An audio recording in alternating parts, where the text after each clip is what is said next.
اخلاق مند انسان کوئی نظر نہیں آتا.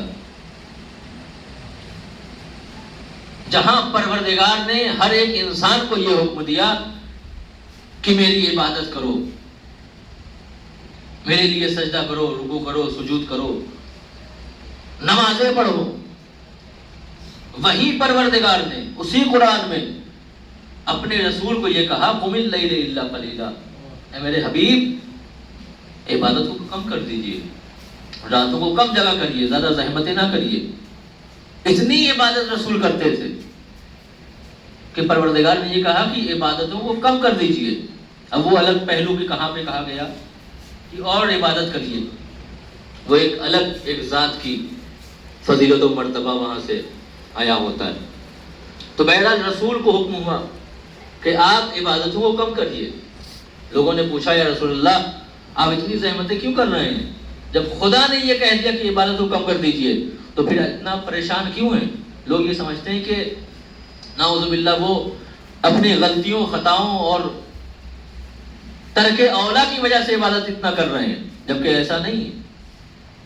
رسول کو کسی چیز کی خواہش نہیں ہے کہ جو سجدے میں ہے، جو پروردگار کی عبادت کر رہے ہیں. رسول کو جہنم کا خوف نہیں ہے کہ ہمیں جہنم میں ڈالا جائے گا اس لیے عبادت کر رہے ہیں. تو وجہ کیا ہے کہ رسول اتنی عبادت کر رہے ہیں؟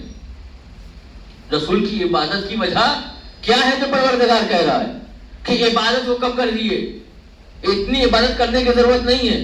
جب رسول سے پوچھا گیا کیا وجہ ہے، آپ اتنا کیوں پریشان رہتے ہیں، اتنی عبادتیں کیوں کیا کرتے ہیں، راتوں کو کیوں جاگا کرتے ہیں، اتنا ہمیشہ سجدے میں رہتے ہیں؟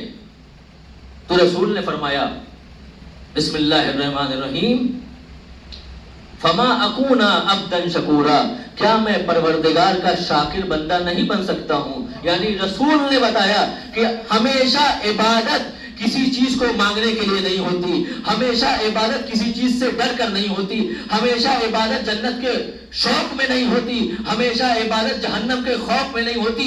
کبھی کبھی عبادت اس لیے بھی کر لیا کرو کہ جب جب پروردگار کی نعمتیں تمہارے ذہن میں فطور کریں، تمہارے ذہن تک پہنچے، ہر ایک عبادت پر، ہر ایک نعمت پر، ہر ایک رحمت پر، ہر ایک کرم پر ایک پروردگار کے شکریہ ادا کرو. کہو اے میرے معبود تیری اس رحمت کا شکریہ، اے میرے معبود تیری اس رحمت کا شکریہ، اے میرے معبود تیرے اس نعمت کا شکریہ.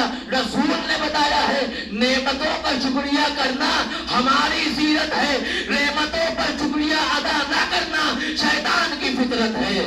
صلوات